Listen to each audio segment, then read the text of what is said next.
First of all, I'm honored to be here among the world's best and brightest retail leaders, and particularly participating in this incredible panel that we're going to have, which I will introduce in just a couple minutes. But before I do it, I just want to make a couple comments, very brief, on this world of unprecedented change that we are living through, and specifically retailing.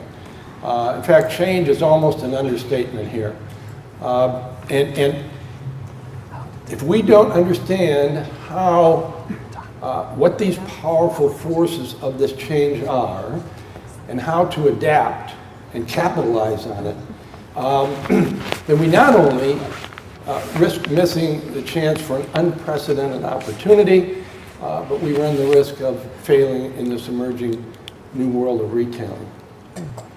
So the first thing I want to say is that, and quite appropriately here in London, to borrow from Charles Dickens, this is the best of times and the worst of times.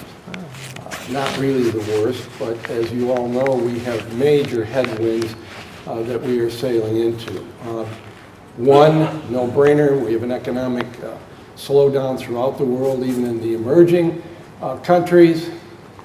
Two, to make it even tougher, we have what I call competitive congestion. Way too many stores in the developed countries and way too much stuff. And this is also becoming so even in the emerging economies. And because of this hyper-competitiveness and too many stores, too much stuff, giving the consumer unlimited access instantaneously, it has accelerated the rise of the all-powerful consumer, who today is not only raising the bar on what it takes to fulfill their needs, but what it takes to satisfy their dreams.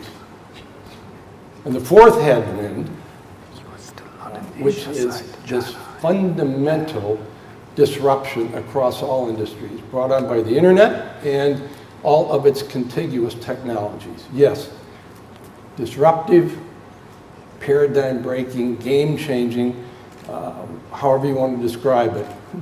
However, this fourth headwind is also why we're living in the best of times. Why? Because it's going to force businesses to destroy old ways and create new ways. Yes, new and innovative change to the retail game, which is now being played on a truly flat, integrated global playing field. So either embrace the disruption and the new game, or you may not be in the game. In my book, co-authored book, The New Rules of Retail, we've identified 3 new rules for the game.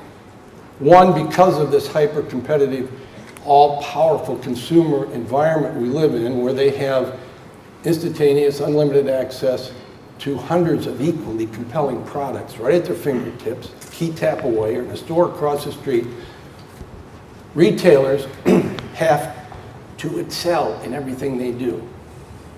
They've got to be quicker, more new, more often, and cheaper. Even new great product today alone isn't going to win. And all of this just for the price of entry to achieve competitive parity. So rule number 1 out of the book is to gain competitive advantage, to be able to break through this congestion and win that consumer. Beyond just excelling in every aspect, retailers must now create an experience. Not just an experience, overwhelming experience, and both offline and on. In fact, we make the case that these experiences need to go way beyond just connecting emotionally and actually connecting neurologically with the brain. And we use a lot of examples. 2 classic examples would be Starbucks or a Lululemon loyal customer, or addict if you want to call them that.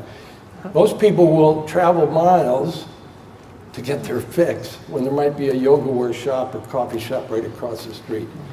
Rule number 2 is what we coined preemptive distribution, to preempt the competition getting to the consumer first, faster, and more often than those 100 other equally compelling competitors, which means that you've got to identify and operate on all possible distribution platforms, both electronically and physically, in a totally integrated omni-channel, as it's now being called. And this also includes the small physical store strategies of getting in closer to the consumer. It's also about Brooks Brothers and Topshop being on Nordstrom's distribution platform. Sephora and JCPenney, Sunglass Hut and Macy's, and how about Tesco's virtual store lining the walls of South Korea's subways? And of course, Amazon trying to preempt the world, selling everything to everybody. So, rule number 3, without which the other 2 are rendered useless, is you can't achieve the level of a neurological experience or preempted distribution unless you have maximum control over every component of your individual value chains. So, don't waste this disruption, the paradigm shifts, or the game-changing headwinds. Embrace the opportunity, create a new vision, and make this the best of times for growing your businesses.